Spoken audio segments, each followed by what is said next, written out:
Hello. Okay, so before I kind of start talking about any of the talk, I've kind of got two parts to this talk. So I'm going to be talking about the Web API, and I'll tell you what that is in a minute.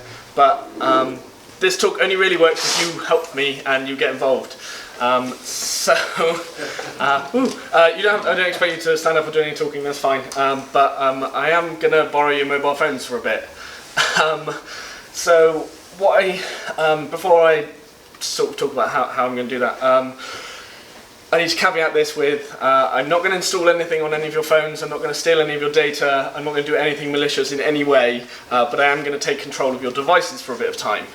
Okay?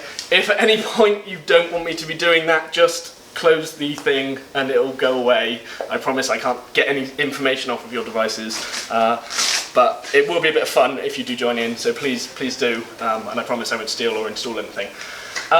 If you'd like to join in, please go to this URL now.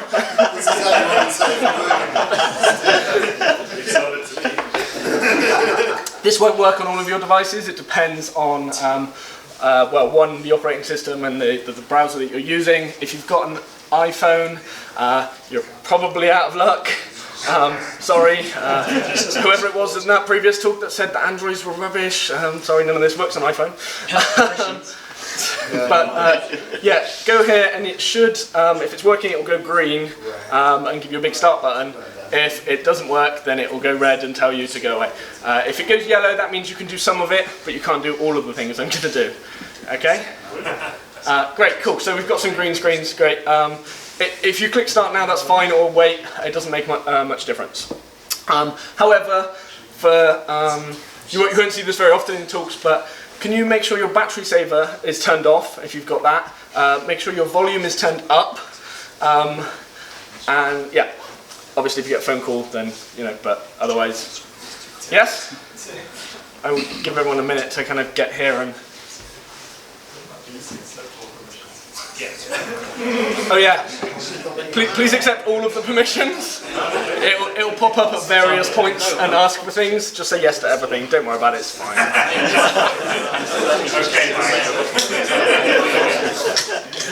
We're all mining Bitcoin. Yeah, you're all now in my botnet, thanks. Okay, can I continue? Yeah. Okay, cool. Yes, good. Right, okay, so let me actually start. Hi, my name's Mike. I run Maiden Academy in Bath. We're a software training company. We predominantly train junior developers, but we do all sorts of B2B stuff all the way up to senior level, primarily around web-based stuff, but we will do pretty much any language or any technology that you want. If you're interested in that, please come and talk to me at the end. Or if you're interested in hiring junior developers, please come and talk to me or some of my juniors who happen to be in the audience. Okay.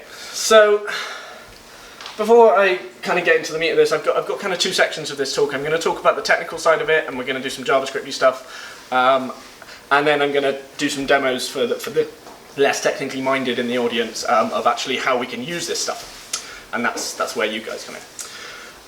So, to start this, we have to talk about what the Web API is. I'm specifically going to be talking about the mobile Web API. Some of this stuff does work on desktops as well. But I am primarily talking about the mobile stuff. So, what we mean when we say the Web API is it's a whole bunch of features that are provided to your, to JavaScript actually, through your operating system and through your browser. Most of these features are already available to native app devs. So if you're using React Native or any of those kind of things, then you can already do all of this stuff. Some of it's really new, some of it's not so new, but it's things that are coming to JavaScript that will mean that we can start to, and I hesitate saying this at a mobile meetup, but start to phase out the native stuff and just move everything over to the web. Yes! We can just divide the room, that'd be great. Yeah, so that's what I'm going to be talking about, just some of the APIs that are available that we can now access through JavaScript on the web. A lot of this, as I say, you've already got natively, but hopefully we won't need that soon. Okay, cool. So geolocation is the first one. This one's been around for ages. You're all aware of this kind of thing. Your browser asks you for permissions on this a lot. It's supported by every browser, everywhere. It does only work on HTTPS, so at least that's something. And it does ask for permissions. You get that little pop-up that you've probably already had if you're using a device that's done this, because I've just stolen your location. So this is kind of where this started, I guess. It was one of the first kind of things that we could start doing with mobile devices. That contrast is not great, is it? Okay, let's talk about some newer ones. So the Share API, this one's a bit newer. It's about 12 months old now. Currently only supported on Android devices and Safari, which is odd, but yeah. Doesn't require any user interaction to instigate it, but basically what it is you can when you can trigger the pop-up which gives you access to share on all of the native platforms that you've got within the device. You can already do this on native a lot, but you'll see it a lot. You share to other things, and then you can share it to Facebook, and it will automatically do all of that through JavaScript. It doesn't require HTTPS. It doesn't require it doesn't require any permissions. You can just kind of do it. It's just a JavaScript API that's just immediately available. Depending on the browser you're using on Android, it will require a user interaction in order to do it, but there are ways around that with a lot of this stuff. So yeah, let's keep going. The vibration API. This one's pretty cool. It's really easy. You literally just call navigator.vibrate and it'll make the device vibrate if it can. It's supported on quite a few platforms at the moment. It's primarily Android. Most of this stuff is Android, sorry iPhone users. But yeah, so Firefox and Chrome on desktop support this, but I don't have a desktop which can vibrate, so that's a bit but it does. It works. If you call it, it's yeah, I did it. Nothing actually happens, of course, but apparently it supports it. Doesn't require any HTTPS or user permissions. You can just call that method and it'll work. Audio. So this gives you the ability to play files or to synthesize sounds from the user's device. Doesn't again require HTTPS or any user permissions. You can just do it. In theory, according to the spec of this, should only be possible from a user action, so you should have to click or interact with the page in somehow. It's actually not very hard to get around that and just do it without the user's permission, so that's quite cool. It's the code for it is a little bit longer, so you have to use this whole web or audio context thing, or if you're using WebKit, then you have to use their experimental one, and you have to set up all this kind of oscillation stuff and gain and set all these levels. And I don't do music, so I have no idea what any of that means. I just copied it off the internet. But then it gives you sounds, so woo. It works pretty much everywhere except Internet Explorer, obviously, because nothing that I'm going to put up tonight works in Internet Explorer pretty much. Okay, let's keep going. Online, offline. Online, offline status. So this one's quite cool for detecting whether your client, the browser, is currently connected to the internet. So you can kind of show messages you might not be viewing the latest version of your data because you're offline, that kind of thing. It's literally just a flag inside navigator.online, and I need to point this out because this really annoys me, that this is not a typo. It is actually a capital L, because clearly these are two words. I don't know why, that is the way it works. And yeah, that just changes. It just changes the Boolean as soon as the device flips between being connected to the internet and not, so you can show the user stuff. Again, no HTTP, S required, no user interaction. It's just an available global flag. This is actually part of the wider network status API, which gives you access to various other things about the device's network status, like how fast their internet connection is, the current internet sort of transfer rate, so you can get are they on 4G or 3G or 2G, and then you can also get a bit rate and all that kind of stuff. Let's do some more fun ones. Okay, web speech. So this is actually speech synthesis. So we've seen audio synthesis. This one can actually synthesize speech from your devices. It's basically text to speech, so we'll do it in a minute and we'll push some speech at your phones. But yeah, it's actually relatively simple. You kind of just use this object, the synthesis utterance, give it some text, and then set a pitch and a rate, and if you play with those you get some really funny voices, and then just tell it to speak and it does it. This works pretty much everywhere, surprisingly, obviously not Internet Explorer, but everywhere else it pretty much works. There's no HTTPS required or user permissions, you can just talk to your users, or as we're not supposed to call them users anymore, your customers. This is supposed to, as with the audio API, only be accessible or usable from a user interaction, so they have to click on the web page or do something. Again, there's ways around that. It's not actually that hard to trick it into thinking that your user did something.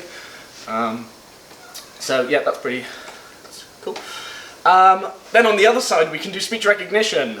So this is the opposite way around. So we can turn your microphone on, listen to what you're saying, and then turn it into text back the other way. This one is a little bit harder. You have to you have to do various things. One, you have to send everything that you do to Google because they actually do the processing for you, so be careful about what you're recording.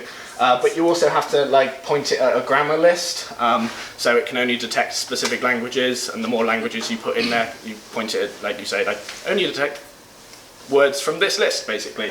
And the more languages you point it at, the slower that processing will be, and it can be really slow once you get past one language.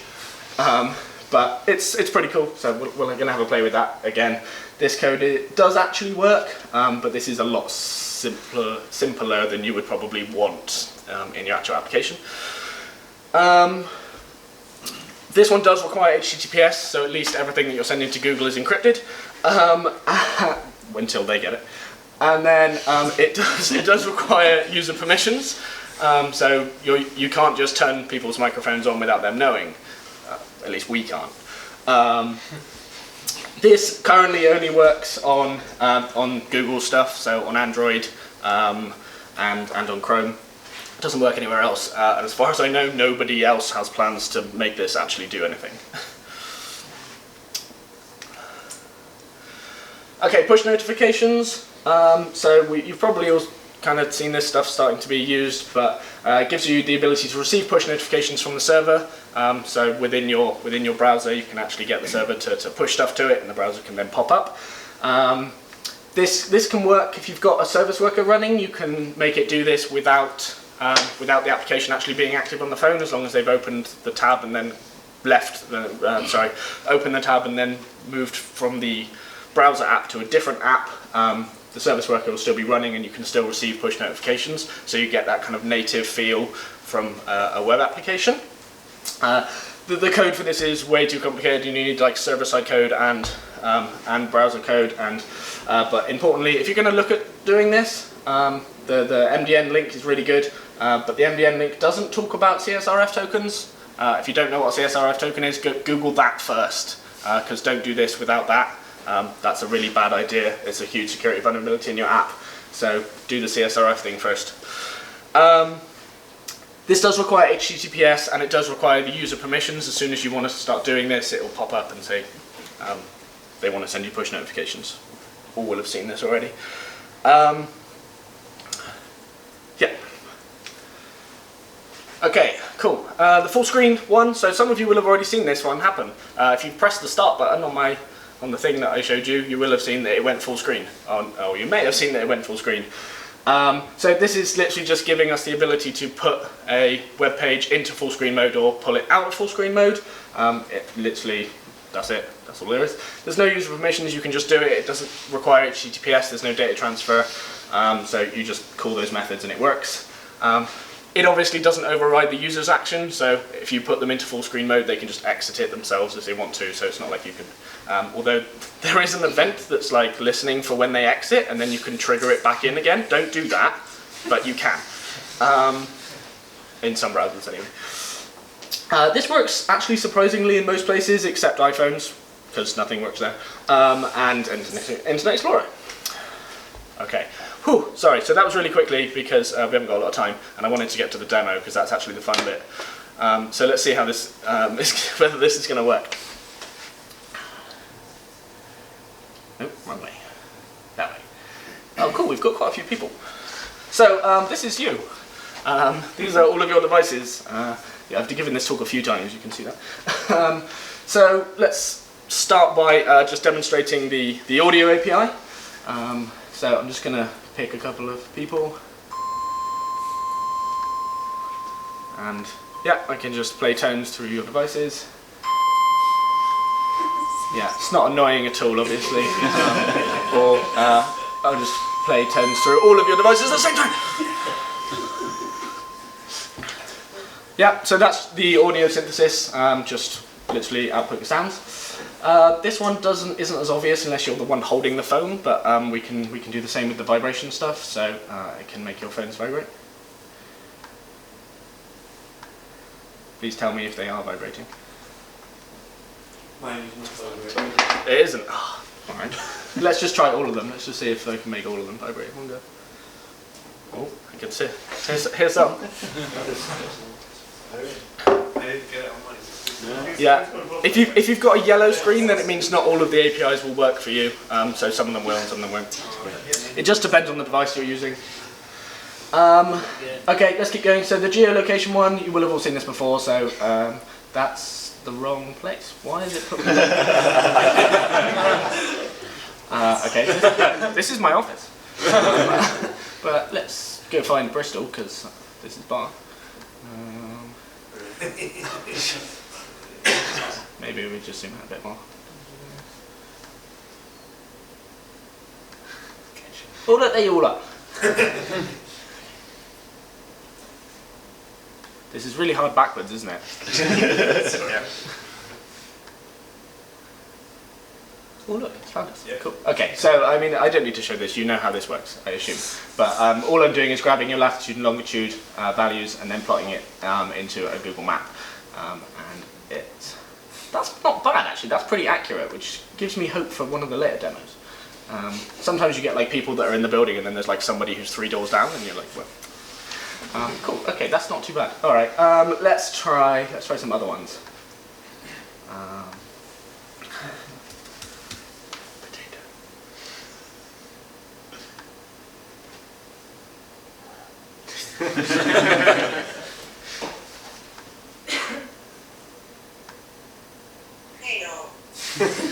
Okay. So this is just using whatever the default voice is on your phone. You can actually pick between voices when using the speech thing. The part of the API you can ask it what voices are available on the device, and then it will give you a list, and then you can pick from one. But if you're going to do it dynamically, then you just have to pick the first one and hope that that's English, at least. Okay, so.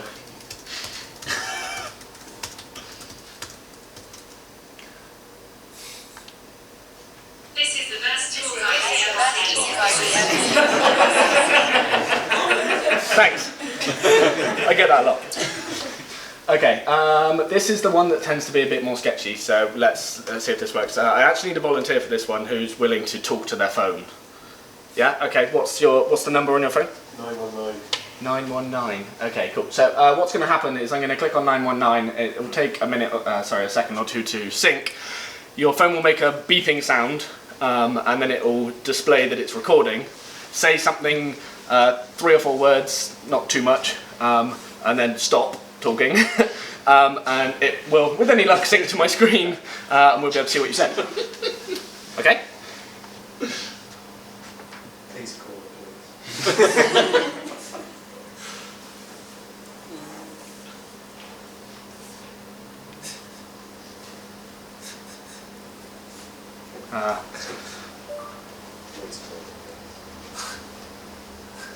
No speech detected.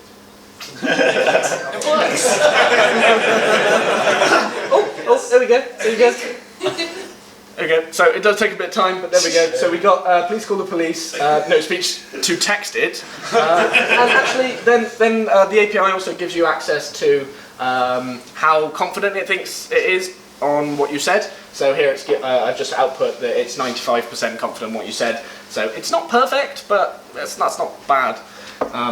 So yeah, they're listening to you, but they have no idea what you're talking about. Does anybody else want to have a go before I keep going?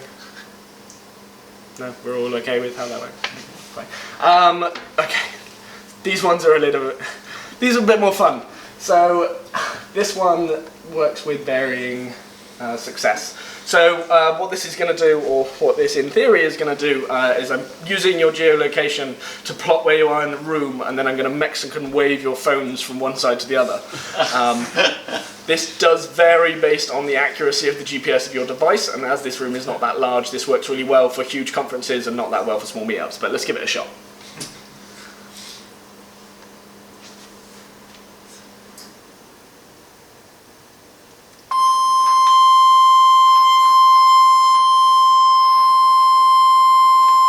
It goes on forever, it's really annoying. That wasn't too bad. We had it kind of starting over here and it felt like it went to the back of the room. It works better in bigger rooms, but same kind of principle. We're just using, it's using the geolocation, the vibration and the sound all at the same time. Okay, I'm going to come back to those in a minute, so let's keep going. Okay, so that's kind of demoed the APIs we've gone through so far, or at least the ones that I can. I'm using the push, or part of the push with sockets to get the stuff to you, which is how I'm demoing that, because it's not a particularly exciting one. But anyway.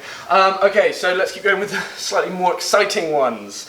The Bluetooth API. So this actually allows me, or allows people to use JavaScript to interact with the Bluetooth part of your device, and then connect to and control Bluetooth devices that are compatible with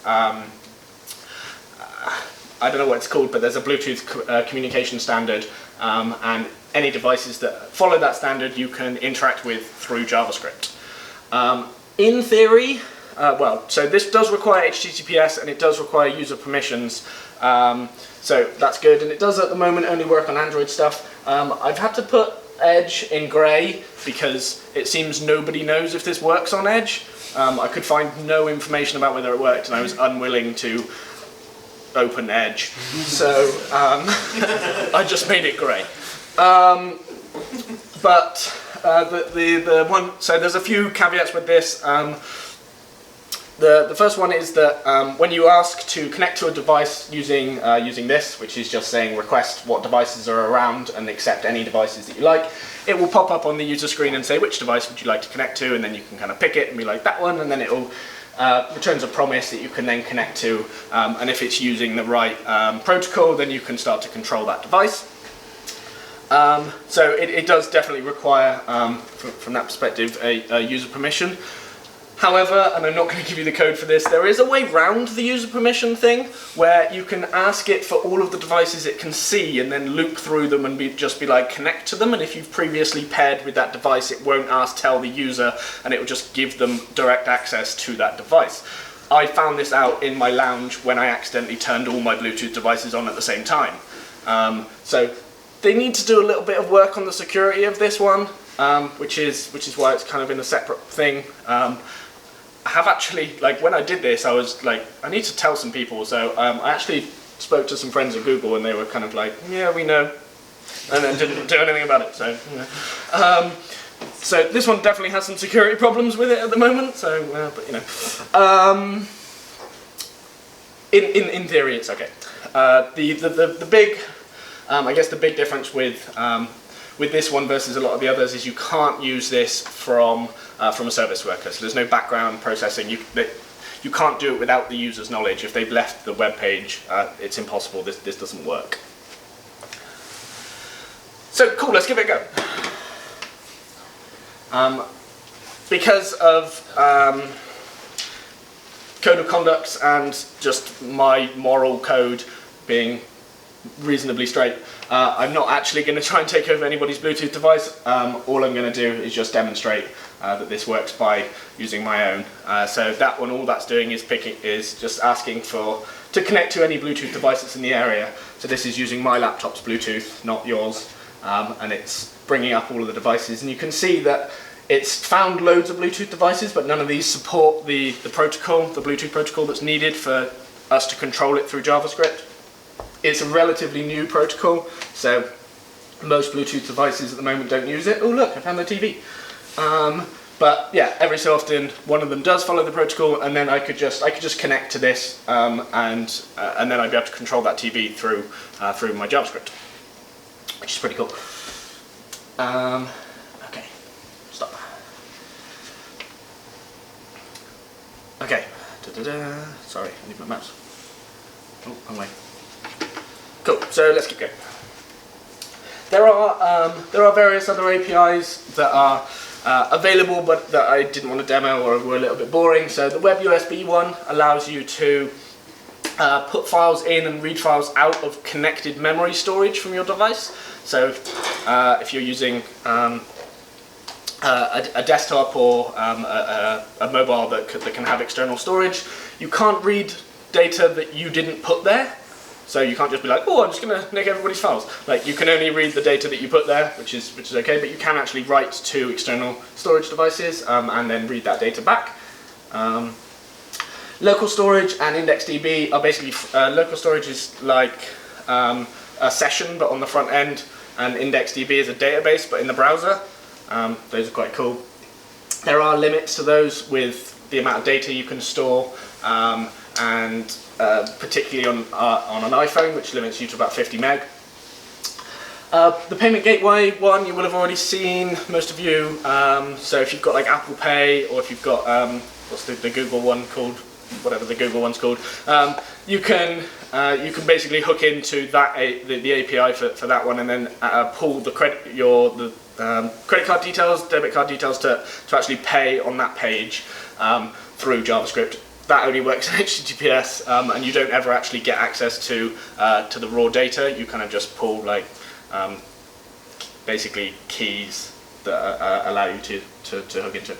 That one's pretty cool though. The light sensors, that one made a bit of a splash about a year ago. So all of your phones have got like the light sensor that detects how bright you are. So you can use that to like put their screen in like dark mode or light mode or that kind of thing. Native app developers have been doing it for years, but JavaScript devs can do it now. Woo! Clipboard, this one's quite cool. So you can literally copy stuff, put stuff in their clipboard and get stuff out. You can only get stuff out that you put in as well, so you can't just like steal passwords and things that happen to be in their paste bin. An animation API, it does exist, but it's rubbish. It's still under development, so don't use it yet. Just stick with CSS animations primarily, but there is one coming so that you can do kind of user-triggered animations and stuff a bit easier. The current spec has not been released, and it's terrible anyway. And then the last one, the battery status API. I put this one specifically on here because a lot of people are under the impression this one still exists. This doesn't exist anymore. This was removed like 18 months ago. So it used to be that you could read the status of the user's battery, so how much battery they've got, how long is left before decharge, that kind of stuff. But obviously advertisers use this for nefarious purposes. So what they were doing was pulling users' time to decharge from an ad on page A, and then when they went to page B, they'd pull the same information and map the two users together based on their IP address and go, oh, we know how long it took the user to get from that page to that page now. Even if they were on completely different websites and they were unrelated, they could pull that through the battery status API. So they disabled that. You can't do that anymore. It does still work on older devices, but as soon as you upgrade to a newer device, it doesn't work anymore. There is something like 600 of these different APIs that are kind of either under development or are here. So if you go here, the MDN docs for the Web API, there's literally a massive list of them, and it's good fun. So the Wake Lock API, which prevents a device from auto-locking. I don't know if you've noticed anybody that's on using my app, but your phone hasn't gone to sleep for this whole talk. Yeah, good. That's not because I'm using the Wake Lock API, because this does not yet exist. There's actually a hack for this, which is a bit of fun. So if your device thinks you're watching a video, it won't go to sleep. So if you get a 1 pixel by 1 pixel 1 second MP4 and play it in display none mode, your device goes, oh, he's watching a video, or she, and then it doesn't go to sleep. So there's a library for this called Sleep or No Sleep JS, and you just install it and it does it all for you. So that's actually how I'm doing it.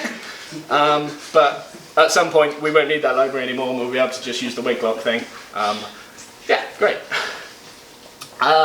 The media capture API, this one's quite a controversial one because the idea is that you will be able to capture things through the camera. Obviously as native app devs you can already do all of this, but at the moment it's implemented into Fire OS. Yes, that is a thing. Does anyone know what Fire OS is? Amazon. Yeah, okay. Or no? Yeah, so it's, sorry, no, it's not the thing that came on the Kindle. It's Firefox's operating system that they created in a bespoke tablet that they made. That like nobody used, and then they like got rid of the operating system. But they actually created this, and it's been picked up by Google, and it's being considered. But obviously, there's a lot of potential security problems with like user permissions and like taking photos of people. So it includes things like screenshot capability, etc. And then the last one is contact access, so giving you access to users' contacts. Again, this one is a bit controversial because of the potential with security vulnerabilities. But these are ones that have been considered and drafted, and hopefully they're coming. And normally I give this talk to non-native devs, and they're all like, "Oh my god, this will be so cool!" And they're like, but look, native devs can do this already, but you lot know that anyway, so that's a bit boring." Okay, right. I have got one more for you. I've forgotten which way it is, that way around. Okay, cool. So if you're still on my app and you haven't decided that it's too creepy and left yet, then with any luck, this will have just triggered a change to your screen where it's now given you a share button, which if you press it, you can share my talk. Obviously, you will want to do that, so feel free to share my talk to Twitter. And it's if you've got a yellow screen, then it won't always work. But yeah, please, yeah. So woo. How are we doing for time? Oh yes, nailed it. Okay, fine, and I'm done. Thank you very much.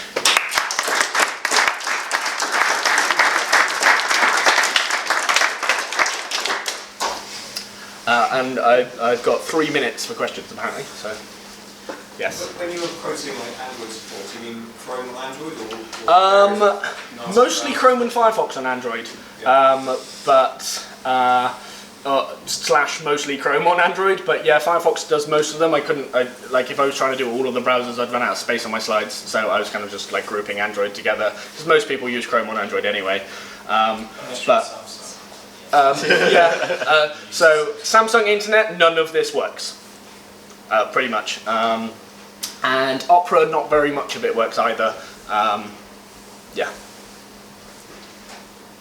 So is it Google that has created this API, and it's so there are lots of different APIs.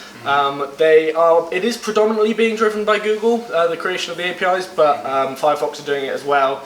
It's kind of the browsers in general, but obviously because Google have an operating system and a browser, they're kind of a bit ahead because they can write the integration between the OS and the browser, and then the browser to JS, whereas Firefox kind of have to wait for the OS APIs to exist for them to then provide it to JS.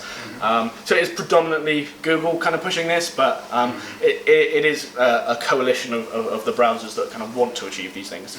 And it's the same API that we use to make it appear on the desktop as well as through the mobile browser. It's kind of it's the same. Yeah. It's exactly. So the same code works on whether it's a mobile device or a desktop device. Or obviously not all of the APIs exist on desktop devices. The vibration one, for example, for some reason does exist on desktops, but doesn't do anything, obviously. So you have to do a little bit of like if statementing to figure out where the user is. But most of them only exist on the relevant devices. But yeah, it is kind of cross. It's your browser's your browser. So.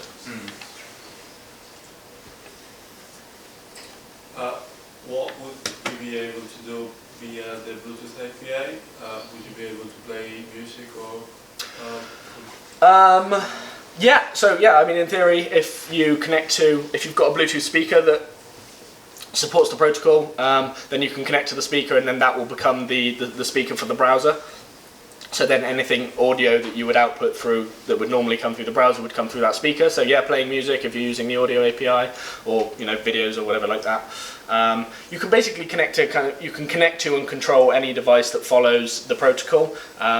Essentially, the protocol dictates providing a whole bunch of methods which let you do whatever that device can do.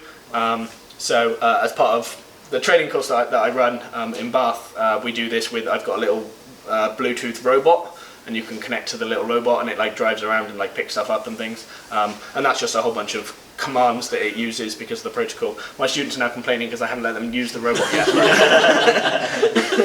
But yeah, like in theory, anything that the Bluetooth device can do, the protocol makes methods available for you to be able to call those. Sounds like it's pub time. I reckon.